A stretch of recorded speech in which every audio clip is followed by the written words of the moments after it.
Aujourd'hui, on se fait des petites étagères. On va essayer de rester le plus simple possible en sachant que c'est des étagères qui sont décoratives. On est dans une cuisine, c'est juste pour habiller ce mur-là. Vous avez un espace qui est assez grand et qui fait un petit peu vide. Et on va venir faire deux petites étagères avec un retour en bois vers le haut. On va venir dimensionner les étagères, réfléchir au design et réfléchir à la position. Dès que vous avez répondu à tout ça, vous pouvez tranquillement partir dans votre atelier et commencer à construire vos étagères.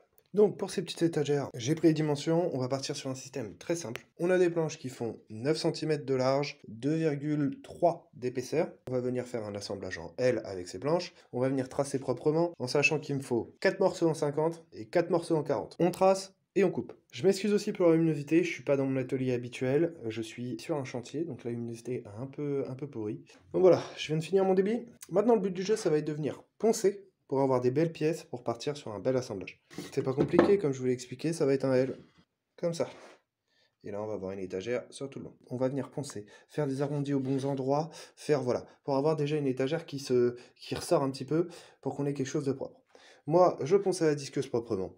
Voilà, on y va tranquille, on fait des petits arrondis et on essaie d'avoir des belles pièces. Donc je viens de finir de poncer la première étagère, et on va faire la fixation, comme ça après je suis tranquille et je peux avancer. Et comme ça vous avez toutes les infos. Moi ce que j'ai fait au niveau du ponçage, j'ai arrondi tous les bords. Il restera juste un ponçage de finition. Mais déjà on sait qui va où et on voit le design de l'étagère qu'on va faire. Et donc pour fixer une étagère de déco en L comme ça, rien de compliqué, on va tout simplement venir percer à l'arrière et venir visser avec des grandes vis. On vient tracer nos perçages, on va en mettre 4, ce sera très bien. On essaye de bien placer les perçages parce que sinon ça risque de pas visser droit et on risque d'abîmer la surface étagère. Et on va venir percer avec le bon forêt. Les perçages sont faits, on va choisir les vis. Donc moi je pars sur des vis en 55, ça suffit largement. On met un filet de colle. Ensuite on va venir positionner nos deux pièces ensemble pour venir les mettre en contact et venir étaler la colle proprement. Donc là la colle est bien posée. Et on va venir positionner. En sachant que j'ai déjà choisi que sur cette étagère, ce côté-là, ce sera l'angle. Donc on viendra couper ici. Hop, on vient mettre en contact et on vient vraiment déplacer notre pièce pour qu'il y ait vraiment de la colle sur toute la surface. Et ensuite, on retourne notre étagère et on n'a plus qu'à venir insérer les vis ici. Et doucement, on visse bien droit pour que ça rentre bien dans la matière et qu'on ait quelque chose de solide. Et logiquement, quand vous avez vissé, vous avez quelque chose de très solide déjà. En plus, la colle va sécher. On retire le surplus de colle avec son doigt ici, et on a une belle rainure, il n'y a rien qui traîne. Je vais créer toutes mes étagères, les poncer, les fixer, tout ça, et ensuite, on se récupère pour dimensionner l'angle, venir retracer, venir recouper. Pour les angles, tout simplement, là j'en ai fait un pour m'échauffer. Bon, il n'y a pas de solution miracle, de faux écarts ou tout ce que vous voulez. Là c'est un peu compliqué parce que le mur n'est pas à 90. Voilà, vous comprenez la logique, c'est toujours comme ça. Donc tout simplement, moi ce que je suis venu faire, c'est deux angles à 45, je suis venu couper propre. Donc j'ai coupé ça à la scie anglais sur tout le long. Ensuite vous prenez vos deux pièces, vous vous mettez à l'endroit où elle doit aller et tout simplement après vous réglez plus ou moins. Donc si ça doit plus s'ouvrir, plus fermer, vous venez travailler le bois avec une lime, avec une ponceuse et vous venez tranquillement plus ou moins ouvrir ou fermer jusqu'à temps que vous ayez un truc propre. Et moi en gros, avant assemblage, parce qu'après on va les assembler, les coller, en gros ça donne ça. Donc c'est pas parfait. Le traitement que je vais mettre dessus, ça va être du blanc cérusé. Donc je vais pouvoir mettre un petit coup de mastic ici.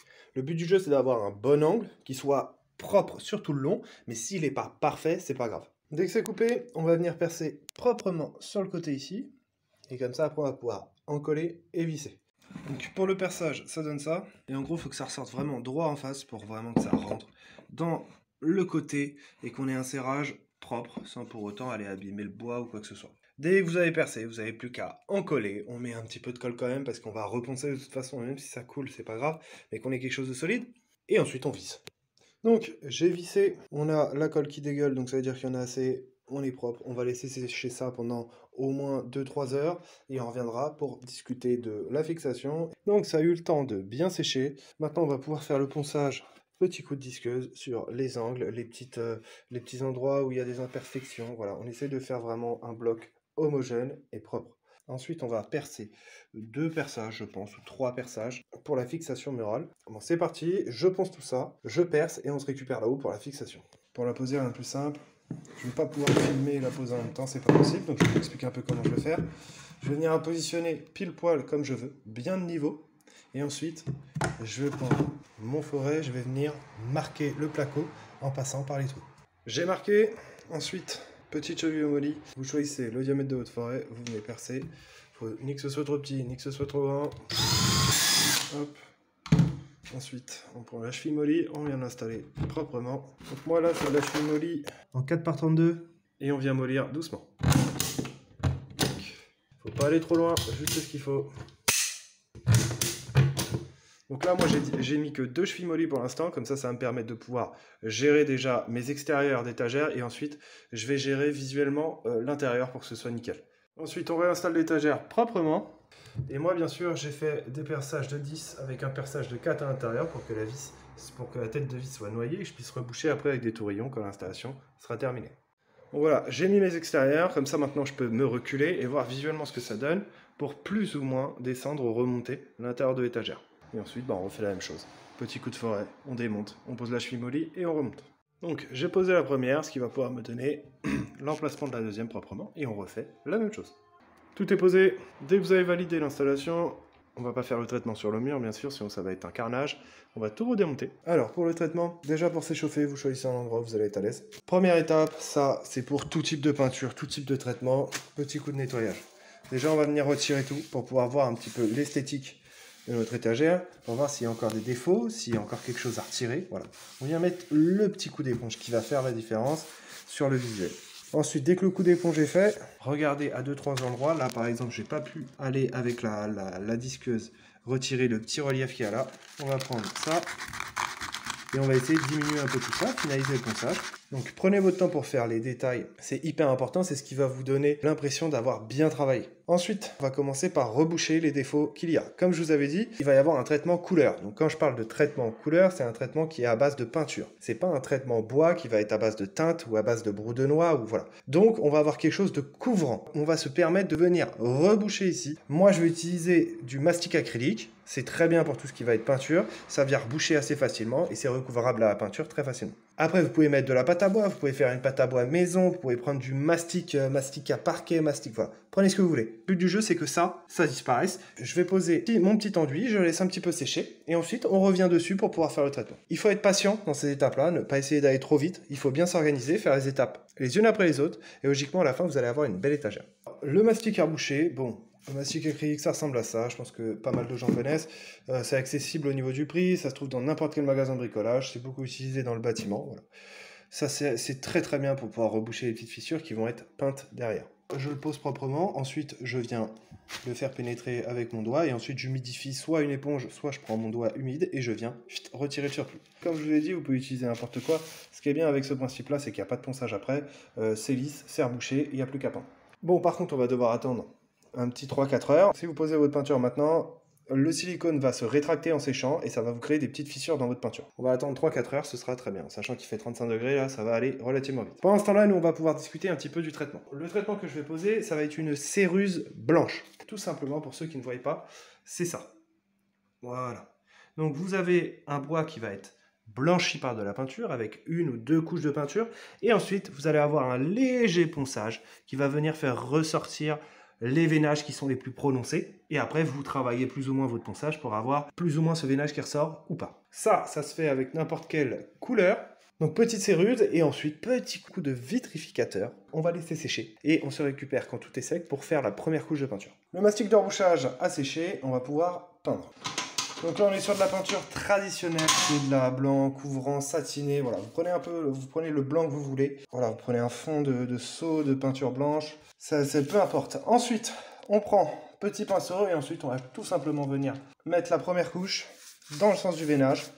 Et on vient surtout mettre une couche assez tirée pour qu'il y ait surtout de la peinture partout, que la peinture soit bien homogène. Et on va essayer d'avoir un truc bien blanc, comme ça après on va pouvoir mettre la deuxième couche.